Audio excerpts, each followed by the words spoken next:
روزانہ ثاقب رضا مصطفی کی تقریر پانے کے لیے سبسکرائب کریں ہمارے یوٹیوب چینل کو، کامنٹ لائک شیئر بھی کریں، بیل آئیکن کو دبائیں تاکہ ہمارا ویڈیو آپ تک پہنچتا رہے۔ محترم سامعین، کتنے دنوں سے باب المعجزات ہی چل رہا ہے اور حضور علیہ السلام کے معجزات آپ کے سامنے رکھے جا رہے ہیں۔ حضرت سہل بن حنظلیہ رضی اللہ تعالی عنہ روایت کرتے ہیں کہ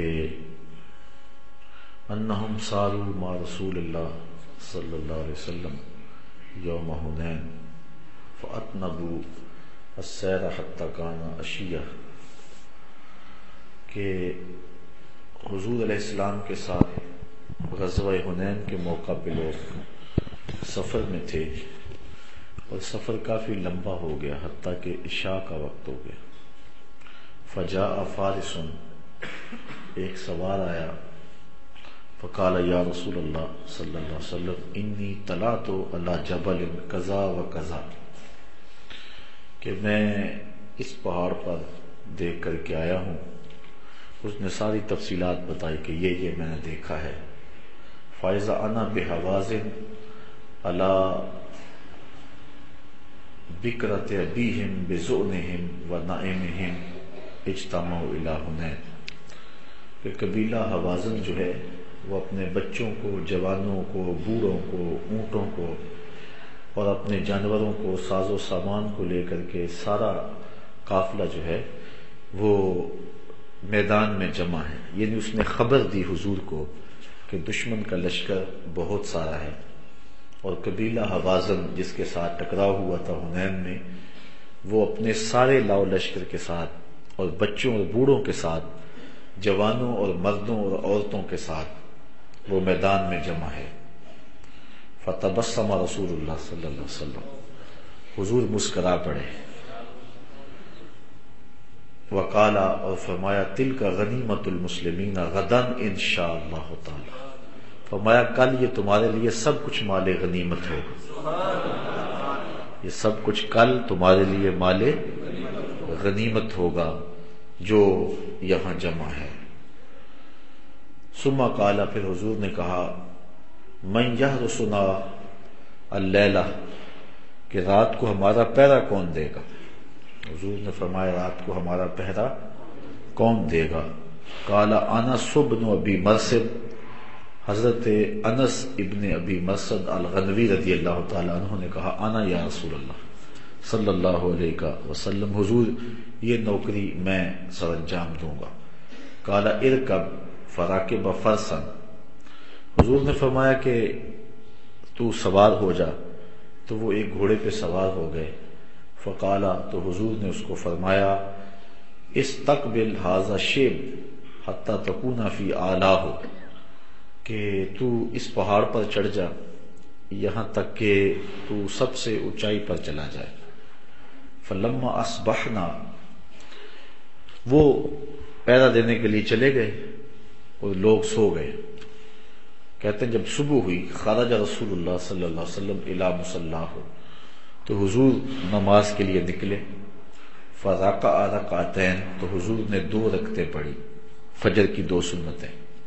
ثم قال، پھر فرمایا هل حسستم فارسکم، وہ رات جو ہم نے سوار بھیجا تھا تم نے اس کو آتے جاتے محسوس کیا ہے؟ تو لوگوں نے کہا فقال رجل یا رسول اللہ ما حسسنا، کہ ہم نے اس کو محسوس نہیں کیا۔ یعنی حضور نے اس کو یہ تاکید کی تھی کہ تم پہاڑ پہ چڑھ جانا، اگر رات کو اچانک کوئی حملہ ہو یا کوئی دشمن کی طرف سے نقل و حرکت ہو تو اس کی اطلاع دینا۔ تو حضور نے فرمایا کہ اس نے کوئی اطلاع دی، اس نے کوئی ایسی بات کی کہ جس کو تم نے محسوس کیا؟ تو صحابہ نے عرض کی نہیں حضور ہم نے کوئی محسوس نہیں کیا۔ فصف بالصلاۃ، تو نماز کے لیے اقامت کہی گئی۔ فجعل رسول اللہ صلی اللہ علیہ وسلم وهو يصلي يلتفت الى الشيب، حضور علیہ السلام نماز پڑھانے کے لیے کھڑے ہوئے اور حضور نماز بھی پڑھا رہے تھے اور گوشہ چشم سے جدھر سوار بھیجا تھا ادھر بھی دیکھ رہے تھے۔ اچھا میں کہتا ہوں، لوگ کہتے ہیں نبی کے خیال سے نماز ٹوٹ جاتی ہے۔ اب نبی اپنے بھیجے ہوئے غلام کی راہیں تک رہا ہے اور نماز بھی پڑھا رہا ہے۔ اللہ اکبر۔ یہ امام ابو داؤد نے حدیث روایت کی ہے۔ تو حضور علیہ السلام جو ہیں وہ نماز بھی پڑھا رہے تھے اور گوشہ چشم سے دیکھ بھی رہے تھے۔ یہ بات ذہن میں رکھیں کہ نماز کے اندر جائے سجدہ پہ نظر رکھنی چاہیے، لیکن اگر گوشہ چشم سے دائیں بائیں کو دیکھ لیتا ہے تو یہ نماز میں کراہت کا سبب نہیں ہے۔ اگر گردن پھیر کے دیکھتا ہے تو نماز مکروہ ہو جاتی ہے، اور اگر سینہ پھیرتا ہے تو نماز ٹوٹ جاتی ہے۔ یہ بات ذہن میں رکھیں۔ ویسے جائے سجدہ پہ حالت قیام میں نظر رہے، حالت رکوع میں پاؤں کے ناخنوں پہ نظر رہے، اور تشہد میں قعدے میں انسان کی نظر جو ہے وہ گود میں رہے۔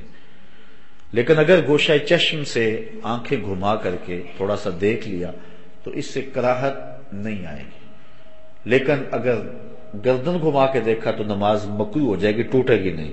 لیکن سینہ پھر گیا قبلے سے تو نماز ٹوٹ جائے گی۔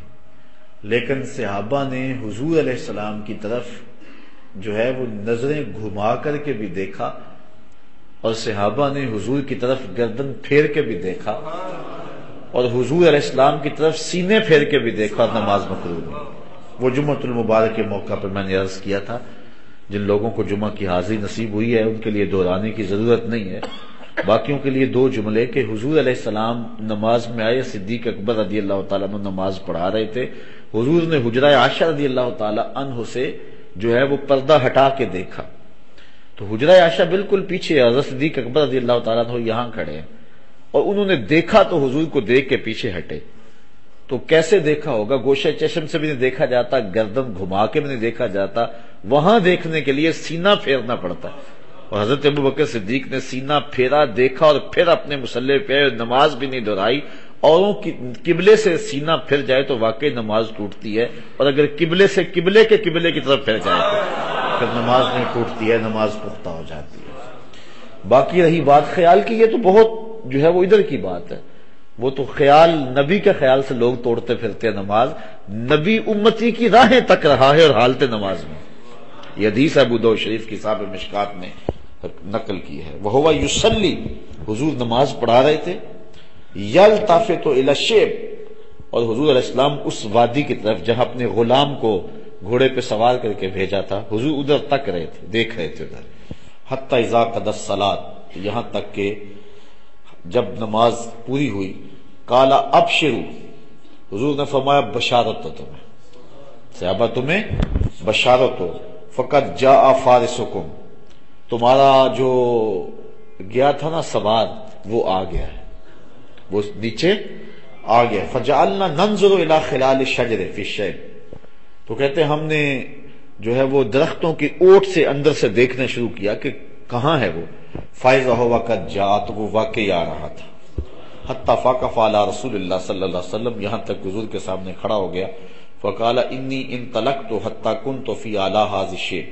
حضور میں چلتا رہا یہاں تک کہ چوٹی پر پہنچ گیا۔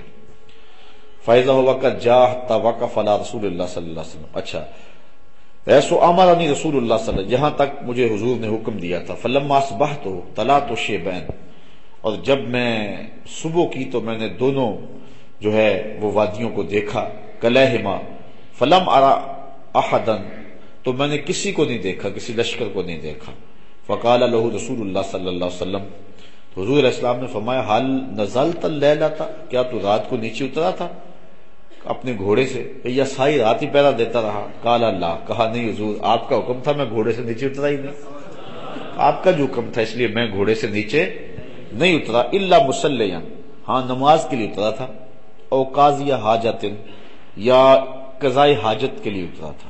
قال رسول اللہ صلی اللہ علیہ وسلم فلا علیک الا تعمل بعدها، فرمایا اب تو اگر کوئی بھی عمل نہ کرے تو تجھے کوئی نقصان نہیں ہوگا، تو سیدھا جنتی ہے، کیونکہ تو نے میرے حکم کو مانا ہے۔ یہ الگ بات ہے کہ ان کے عمل اور بڑھ گئے ہوں گے، ایسا ہوا نہیں کہ حضور نے کہہ دیا ہو، حضرت عثمان کو بھی کہا تھا جب انہوں نے 300 اونٹ دیے تھے ماں پلان، حضور نے فرمایا کوئی عمل بھی نہ کریں تو ان کو کوئی نقصان نہیں ہوگا، لیکن حضرت عثمان نے عمل نہیں چھوڑا تھا، حضرت ابن مرثد نے بھی عمل نہیں چھوڑا تھا، انس ابن مرثد الغنوی نے بھی عمل نہیں چھوڑا تھا۔ کیونکہ یہ ان کو نماز میں لذت نصیب ہوتی تھی۔ مسند امام احمد میں روایت ہے کہ ایک شخص حاضر ہوا کرنے لگا، حضور میں آپ سے بیعت اسلام تو کرنا چاہتا ہوں لیکن ایک شرط ہے میری۔ فرمایا کیا شرط ہے تمہاری؟ اس نے کہا کہ میں نمازیں 5 نہیں پڑھ سکوں گا، نمازیں 5 میں صرف 2 نمازیں پڑھوں گا، اگر 3 نمازوں کی مجھے چھٹی دیتے ہیں تو میں اسلام قبول کر لیتا ہوں۔ اگر کوئی شخص مجھے کہے اور بندہ بھی بڑا اہم ہو تو کیا میں اس کو اس شرط پہ اسلام میں داخل کر لوں گا؟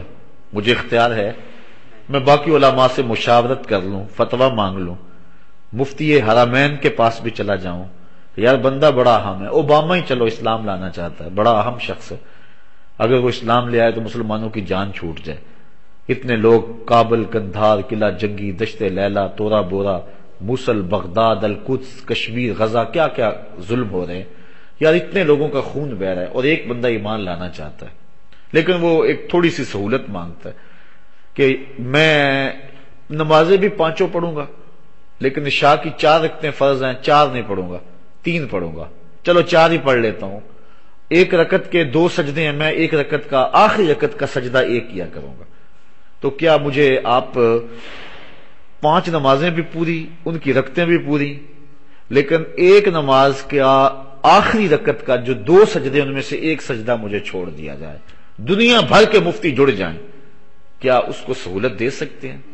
سوچا جائے، مسلمانوں کے بہتے ہوئے خون کا خیال کیا جائے، یہ ساری چیزیں سامنے رکھی جائیں، جو ہو رہا ہے، جو افغانستان میں ہو رہا ہے، عراق میں ہو رہا ہے، جو کچھ دیگر اسلامی ممالک میں ہونے جا رہا ہے، یہ ساری سازشیں پیچھے ہیں، یا بندہ یہ ٹھیک ہو جائے تو کام صحیح ہو جائے، تو چلو اتنی تو سہولت دے دو، 1 سجدہ ہے، اتنے سجدے کرے گا، تو اس شرط پہ ہم جو ہے وہ اس کو اجازت دے سکتے ہیں، ٹھیک ہے تو 1 سجدہ تجھے چھوڑتے ہیں اور تو جو ہے وہ اسلام قبول کر لے۔ دنیا کے سارے مفتی جڑ کر کے کیا یہ حق رکھتے ہیں؟ تو پھر ہم کس منہ سے حضور کی برابری کا دعویٰ کر سکتے ہیں؟ حضور علیہ السلام سے اس نے کہا میں صرف 2 نمازیں پڑھوں گا، کامل 3 نمازوں کی چھٹی دیتے ہیں تو پھر میں اسلام لاتا ہوں۔ فرمایا جا 2 نمازوں پر تجھے اسلام کی بیعت کرتا ہوں۔ حضور نے صرف 2 نمازوں پر اس کو بیعت اسلام کر لیا۔ مسند امام احمد بن حنبل، میرے پاس نسخہ موجود ہے لائبریری میں، آپ زیارت کر سکتے ہیں حدیث کی، مارکیٹ سے بازار سے لیں گے کتاب، یہ موجودہ کتاب اب جو چھپی ہے اس میں یہ حدیث آپ کو نہیں ملے گی، چونکہ آپ سے جو چندے لیے جا رہے ہو نا، کھالیں اکٹھی کی جا رہی ہیں آپ سے، اس سے ظلم ہو رہا ہے تمہارے دین کے خلاف، آپ سے اکٹھے کر کے پیسے اور کتابیں چھاپی جا رہی ہیں اور دھڑا دھڑ حدیثیں نکالی جا رہی ہیں۔ اب جو کتاب چھپی ہے اس میں نہیں ہے، لیکن میرے پاس بیروت کا نسخہ اس میں حدیث موجود ہے۔ یہ الگ بات ہے کہ حضور نے اس کو 2 جو ہے وہ 2 اعمال پر حضور علیہ السلام نے 2 نمازوں پر بیعت اسلام کر لیا، لیکن جب اس نے نماز پڑھی تو پھر مزہ آیا، اس نے کہا میں تو 5 پڑھوں گا، لیکن حضور نے اس شرط پر، تو اسے بھی حضور علیہ السلام نے فرمایا کہ جا اب تو کوئی عمل نہ بھی کرے تو تجھے چھٹی ہے۔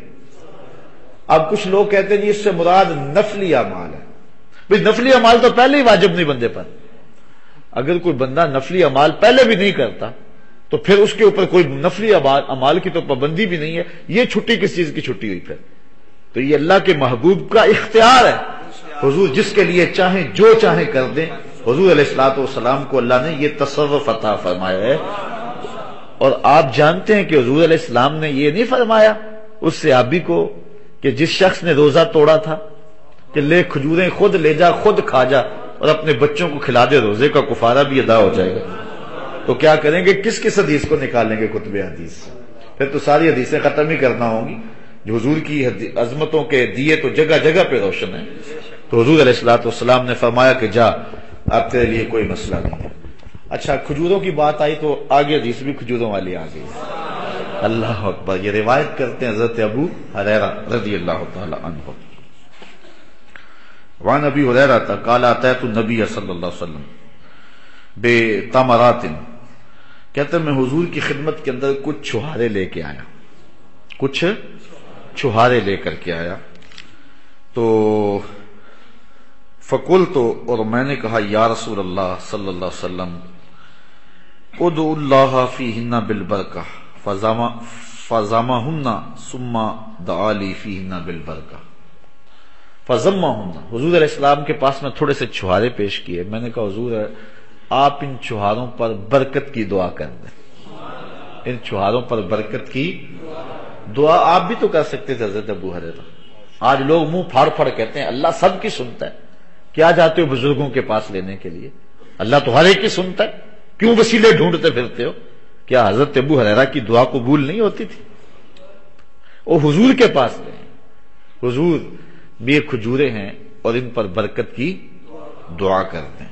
کھجوریں لے گئے، حضور کی خدمت میں پیش کی.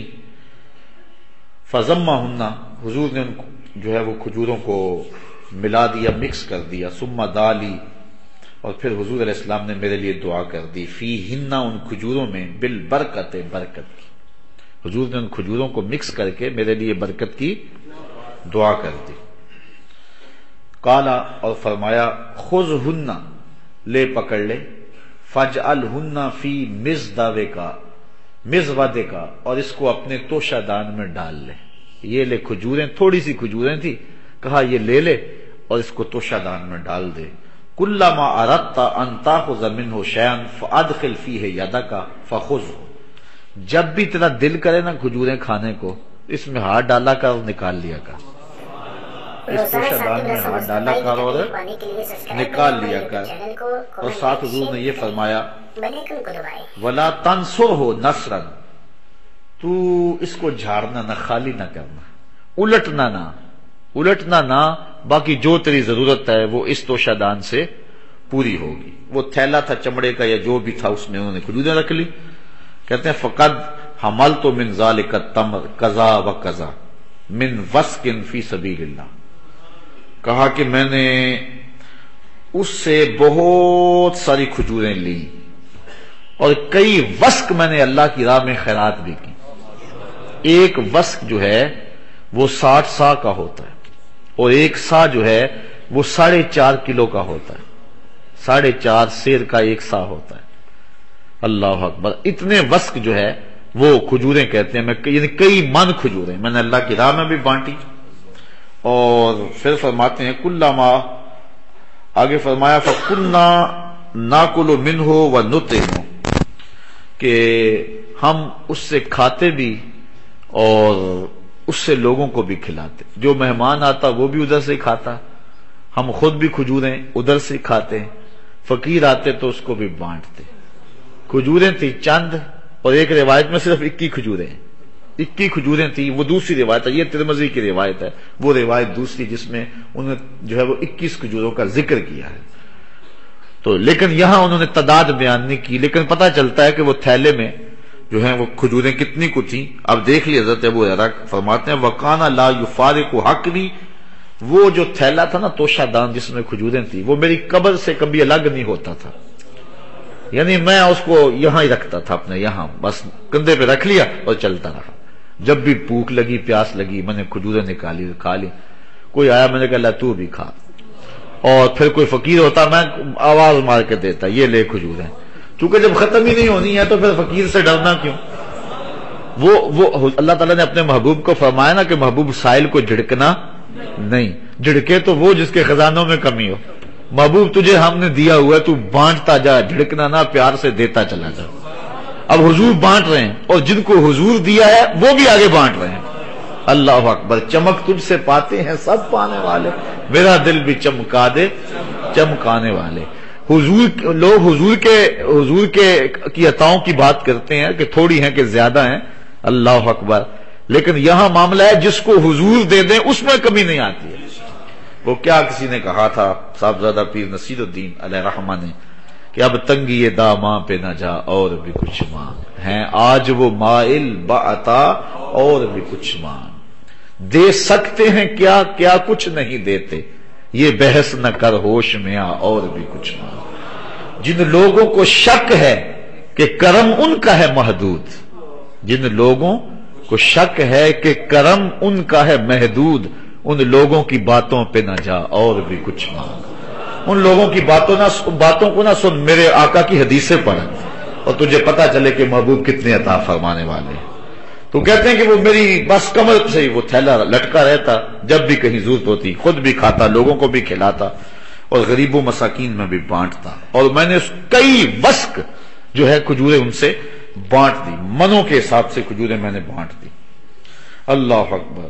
پھر کہتے ہیں حتی کانا یوم قتل عثمان فإنہ انقطع، جس دن حضرت عثمان رضی اللہ تعالیٰ عنہ شہید ہوئے ہیں، کہتے ہیں اس دن میرا وہ تھیلا گر گیا تھا، جس دن میرا تھیلا حضور نے دیا، حضور نے دیا، کب دیا یہ نہیں پتا، کب دیا، ساری زندگی گزری، پھر 2.25 سال حضرت ابو بکر صدیق کے گزرے، پھر 10-12 سال حضرت عمر کے گزرے، پھر 10 سال حضرت عثمان کے گزرے، اب 25-30 سال تو ہیں نا، پتہ نہیں حضور نے کب کا دیا ہوا، چلو مدینے کے آخری دور میں دیا ہو، پھر بھی 22-23 سال بنتے ہیں، 23 سال تک کھجوریں بانٹتے بھی رہے، کھاتے بھی رہے، کھلاتے بھی رہے، اور تھیلا تھا کمر پہ، روایت ابو ہریرہ کرتے ہیں، حدیث ہے ترمذی کی، اللہ اکبر، اور عطا ہے حضور کی، ہاتھ لگایا برکت ہوگی، کہا لے بس الٹنا نہ، اس کو کھاتے رہنا اور کھلاتے رہنا، بانٹتے رہنا، ختم نہیں ہوں گی۔ اللہ اکبر۔ بلکہ حضرت ملا علی قاری نے اس حدیث کی تشریح میں حضرت ابو ہریرہ سے ایک شعر بیان کیا ہے جو پڑھا کرتے تھے، شعر، حضرت ابو ہریرہ شعر کیا پڑھتے تھے؟ آپ پڑھا کرتے تھے کہ لوگوں سنو میری بات، للناس ہم ولی ہمان بینہم، ہم الجراب و ہم الشیخ عثمان، لوگوں کو 2 دکھ ہوئے جب حضرت عثمان شہید ہوئے، اس دن 2 دکھ تھے، لیکن لوگوں کو 1 دکھ ہوا کہ حضرت عثمان شہید کر دیے گئے، لیکن مجھے 2 دکھ ہوئے، ایک تو حضرت عثمان شہید ہو گئے، دوسرا میرا وہ توشہ دان اس بھاگ دوڑ میں گم ہو گیا، میرے کندھے سے گر گیا، اور وہ برکت جو حضور کے دم سے مجھے رہی تھی۔ اچھا بس اللہ کی حکمتیں ہی ہیں، اگر وہ توشہ دان حضرت ابو ہریرہ کے پاس رہتا اور گم نہ ہوتا، کسی نے تو الٹ دیا ہوگا نا، حضرت ابو ہریرہ تو کسی کو دے کے جاتے نا، مرتے ہوئے کہتے کہ لے تو بھی نہ الٹنا اس کو، اور اس سے تو بھی بانٹتا رہنا، ساری زندگی ابو ہریرہ نے بھی اس سے کھائیں، اور جب جاتے تو کسی کو دے جاتے۔ پھر جس طرح سجادہ نشینی چلتی ہے نا پیروں کی، اللہ اکبر، ابو ہریرہ کے تھیلے کی بھی سجادہ نشینی چلتی، اور ہو سکتا ہے ہمارے تک بھی پہنچتا، کچھ کھجوریں ہمیں بھی مل جاتی، لیکن بارہ اللہ کو منظور نہیں تھا، حضرت عثمان غنی رضی اللہ تعالیٰ عنہ کی شہادت کی وجہ سے وہ جاتا گیا اور ہمارے تک نہ پہنچ سکا۔ آئیے حضور علیہ السلام کا ایک اور معجزہ، وہ بھی اسی قبیل کا ہے، حضرت جابر روایت کرتے ہیں، ان رسول اللہ صلی اللہ علیہ وسلم جاءہ رجل، ایک شخص حضور کی خدمت میں حاضر ہوا، یستطعمہ، حضور سے اس نے کوئی کھانے کی چیز مانگی، فاطعمہ شطر وسق، حضور نے وسق شعیر، حضور نے اس کو جو ہے وہ جو کے کچھ وسق عطا فرمایا، وسق نہیں بلکہ وسق کا بھی نصف حصہ اس کو عطا فرمایا۔ وسق جو ہوتا ہے وہ 6 من 30 کلو کا ہوتا ہے، تو 3 من 15 کلو حضور نے اس کو جو عطا کر دی۔ کتنے؟ 3 من 15 کلو جو حضور نے اس کو عطا کر دیے۔ اچھا اس کو یہ ہو گئے نصیب۔ اب حضور نے کیا فرمایا سنو، حضور نے یہ عطا کر دیے، فما زال الرجل یاکل منہ وامرأتہ وضیفہما، کہ وہ بھی کھاتا، اس کی بیوی بھی کھاتی، جو مہمان آتے وہ بھی کھاتے، اور کھاتے رہے، چلتے رہے مدت۔ ایک دن خیال آ گیا کہ پتہ نہیں یہ کتنے کو ہیں اس کے اندر، تو پھر کیا ہوا، حتی قالہ، اس نے ایک دن اس کو تولنا شروع کر دیا، ایک دن اس نے تولنا، اس نے کہا تولوں تو صحیح کتنا ہے، فانیہ، تو وہ ساری برکت اٹھ گئی۔ اور یار جو نبی کے دیے ہوئے پر تولے اس کی برکت اٹھ جاتی ہے، تو جو نبی کو تولنے بیٹھ جائے اس کے دین کی برکت اس کے پاس کہاں رہے گی، برکت اٹھ گئی۔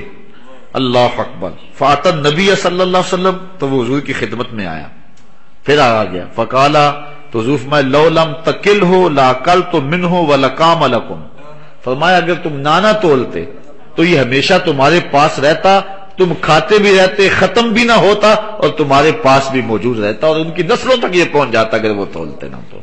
اس کو امام مسلم نے اپنی سند کے ساتھ روایت کیا ہے۔ اللہ اکبر۔ ایک روایت حضرت ابن عباس سے ہے، حضور کے چچا زاد بھائی ہیں. قال جاء اعرابی الی رسول اللہ صلی اللہ علیہ وسلم، ایک شخص حضور کی خدمت میں حاضر ہوا. قال بما اعرف انک نبی، اس نے کہا مجھے کیسے پتا چلے کہ آپ اللہ کے نبی ہیں؟ قال، تو حضور نے فرمایا ان دعوت ھذا العزق من هذه النخلہ یشهد انی رسول اللہ، فرمایا یہ جو کھجور ہے اس کے اوپر لگے ہوئے جو خوشے ہیں، اگر یہ میری گواہی دے دیں پھر تو مان جائے گا کہ میں اللہ کا رسول ہوں؟ اس نے کہا جی بالکل، پھر تو کوئی شک ہی نہیں رہے گا. فدعاہ رسول اللہ صلی اللہ علیہ وسلم، حضور نے ان کھجوروں کو بلایا، ان کھجوروں کو بلایا. وہ لگا کے نا 400 واٹ کا ایمپلیفائر اور لمبے لمبے دھوتے لگا کے، تو مولوی فل اسٹیل والا ہو اور کھجوروں کو آواز دے کھجوروں آ جاؤ، آئیں گی کھجوریں؟ لیکن حضور نے اشارہ کیا. اللہ حضرت غور تو کیجیے، سارا ٹیل بچوں کو بھی ساتھ جوڑنے، جتنے صبح آئے قرآن پڑھنے والے جی کھجوروں کو آواز دینی ہے. کھجور نے کیا آنا ہے، کھجور کا ایک ذرہ بھی نہیں آئے گا، لیکن حضور نے کھجوروں کو آواز دی کہ آ جاؤ. کھجوروں کو کیا کہا؟ آ جاؤ. پھر کیا ہوا؟ فجالا ينزل من النخلة حتى سقط الى النبي صلی اللہ علیہ وسلم، وہ وہاں سے اتری اور حضور کے پاس آ گئی، جتنے بھی گچھے تھے ٹوٹ کے حضور کے پاس آ گئے. اچھا یہ بھی بڑی بات ہے، لیکن کوئی اس سے کہہ سکتا تھا کہ گچھے ٹوٹ گئے ہیں، پک گئے تھے، ٹوٹنے والے تھے تو ٹوٹ گئے، بس وہ ایک موقع ہی تھا، اتفاقاً ایسا ہو گیا. ایسے بھی تو باتیں کرنے والے ہوتے ہیں.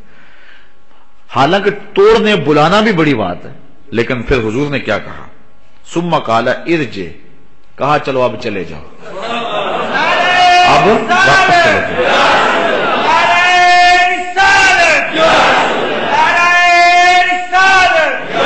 قال ارجع، فرمایا اب واپس چلی جاؤ. فعاد فاسلم الاعرابی، تو وہ کھجوریں جا کے جہاں سے ٹوٹی تھی وہاں جا کے پھر لگ گئی. اللہ اکبر. فاسلم الاعرابی، اس دیہاتی نے حضور کا کلمہ پڑھنا شروع کر دیا. اتنا واضح معجزہ حضور کا دیکھا، پہلے ٹوٹی گری پھر جا کے پھر دوبارہ جڑ گئی. اللہ اکبر. یہ حضور کا معجزہ ہے کہ اگر توڑا ہے تو پھر جوڑا بھی ہے. چاند کو بھی پہلے توڑا تھا پھر جوڑا تھا، کھجوروں کو بھی توڑا اور پھر او سڑیاں کھجوراں او گا جاندہ ہے، او پتھراں نو کلمے پڑا جاندہ ہے. ہم اس نبی کے ماننے، اس نبی کے چاہنے والے. حضرت ابی ہریرہ رضی اللہ تعالی عنہ سے ایک روایت لیں. قال جاء ذئب الى راعي غنم فاخذ منها شاة فطلبه الراعي حتى انتزعها منه، کہ ایک بکریاں چرانے والا شخص بکریاں چرا رہا تھا وہ یہودی. ایک آیا بھیڑیا، اس نے بکری پکڑی اور بھاگ گیا. یہ چرواہا بڑا مضبوط تھا، اس نے ڈنڈا پکڑا اور بھیڑیے کے پیچھے، اور جا کے بھیڑیے سے بکری سے اس کو چیرتا اور ٹکڑے کرتا، اس نے پہلے چھڑوا لیا. جب بکری اس نے چھڑوا لی، قال فصعد الذئب على تل فقع واستسفر وقال قد امت الى رزق رزقنيه الله اخذته ثم انتزعته مني. وہ ایک اونچی جگہ پہ بیٹھ گیا، ٹیلے پہ بیٹھ گیا اور کہنے لگا اللہ نے رزق دیا تھا تو نے چھین لیا مجھ سے. اور یہ گفتگو جو ہے وہ ایسے جس طرح لوگ کرتے ہیں، فصیح زبان میں کر رہے ہیں. اس شخص نے جب سنا نا تو فقال رجل، اس نے کہا تاللہ ان رأیت کل یوم ذئب یتکلم، میں نے کبھی بھیڑیوں کو باتیں کرتے نہیں دیکھا، آج تک کبھی بھیڑیوں نے باتیں تو نہیں کی تھی جس طرح انسان کرتے ہیں، عجیب بات ہے. فقال الذئب، تو بھیڑیا باتیں تو پہلے کر رہا تھا. اس نے کہا عجب من ھذا، میں اس سے بھی عجیب بات نہ سناؤں؟ تجھے یہ بڑا تعجب ہو رہا ہے کہ بھیڑیا بول رہا ہے، لیکن میں تجھے اس سے بھی عجیب بات نہ سناؤں؟ اس نے کہا کیا؟ اس نے کہا من ھذا، اس سے بھی عجیب بات، رجل فی النخلات بین الحرتین، کہ یہ جو کھجوروں کا جھنڈ ہے نا، مدینے کی طرف اشارہ کر کے کہا، کہاں ایک آدمی آیا، یہاں ایک شخص آیا ہے، یہاں ایک شخص آیا ہے، یخبرکم بما مدا وما هو کائن بعدکم، جو گزرے ہوئے واقعہ ہیں ان کی بھی خبر دے رہا ہے، جو آنے والے واقعہ ہیں ان کی بھی خبر دے رہا ہے. اور بھیڑیا بھی مان جائیں، یہ تو بھیڑیا بھی کہہ رہا ہے کہ نبی آنے والی خبریں دے رہا ہے. اور بھیڑیوں تم اس سے بھی گئے گزرے ہو، تم ابھی تک ترازو لے کے بیٹھے غیب نہیں جانتے تھے. وہ بھیڑیا کہہ رہا ہے، بھیڑیا کہہ رہا ہے کہ ایک ایسا شخص آیا ہے کہ جو گزرے ہوئے واقعے بھی بیان کر رہا ہے اور جو آنے والے واقعات ہیں وہ بھی بیان کر رہا ہے، اور کوئی شے اس سے پوشیدہ فکان رجل یہودیا، وہ شخص جو تھا وہ یہودی تھا، فجاء الی النبی صلی اللہ علیہ وسلم فاخبرہ، وہ حضور کی خدمت میں آیا اور اس نے حضور کو خبر دی۔